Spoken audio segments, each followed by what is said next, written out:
साक्षी येतो मी. हा खुश राहा. हा बोल, काय बोलवतीस? साक्षी, तू नवऱ्याच्या असं पाकून पाया का पडलीस? म्हणजे ते जात होते आणि तू लगेच थांबलीस आणि पाया पडलीस आणि आलीस. तुला इज्जत वगैरे नाहीये का? म्हणजे माझं ऐकशील तर नवऱ्याला कधीच डोक्यावर चढवू नकोस. मी बघ, माझ्या नवऱ्याला अजिबात इज्जत देत नाही. बरोबर, तू माझी सगळी कामं करतो, माझ्या दबावात असतो. नवऱ्याला नेहमी मुठीत ठेवायचं असतं, असं डोक्यावर चढवायचं नाही. अगं समृद्धी, म्हणजे तुझा नवरा तुझं सर्व ऐकत असेल, तुला कशाला नाही म्हणत नसेल.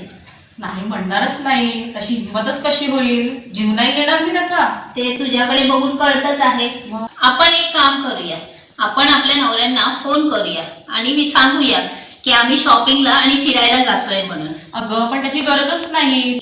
बघ, तू म्हणतेस म्हणून मी करू, नाहीतर तशी मला काही गरज वाटत नाही.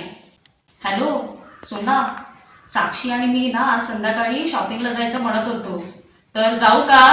तंगडी मोडून ठेवीन. कोणाला विचारून गेलीस मैत्रिणीकडे? गपचूप घरी ये. खूप शहाणी झाली आहेस तू. घरी ये आणि जेवण बनवून ठेवून दे. मी थोड्या वेळाने घरी येतोय. आता मी माझ्या नवऱ्याला फोन करते. हॅलो. हा बोल साक्षी. अहो, मी आणि समृद्धी जरा आज शॉपिंगला जायचं म्हणत होतो. हा जा जा आणि तिथे गेल्यावरती तुला जर पैशाची गरज लागली तर मला फोन कर. बघितलं, ह्याला म्हणतात नवरा बायकोमधील प्रेम. मी त्यांना एक फोन केला, त्यांनी मला परमिशन दिली.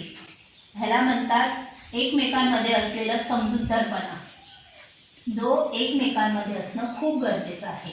तुझंच बघ, तू नवऱ्याला परमिशन मागितली, तो तुला किती वाईट पद्धतीने बोलला. तू तुझ्या नवऱ्याची इज्जत करत नाही, तसा तो तुझी इज्जत करत नाही, तुझा सन्मान करत नाही. समृद्धी, तू पण पतीवरती प्रेम कर, तुम्हीही दोघं खुश राहू शकता. साक्षी, तू बरोबर बोलतेस. पती पत्नीच्या नात्यामध्ये सन्मान असणं खूप गरजेचं आहे. जसं तू तुझ्या नवऱ्याचा सन्मान करतेस म्हणून तेही तुझा सन्मान करतात.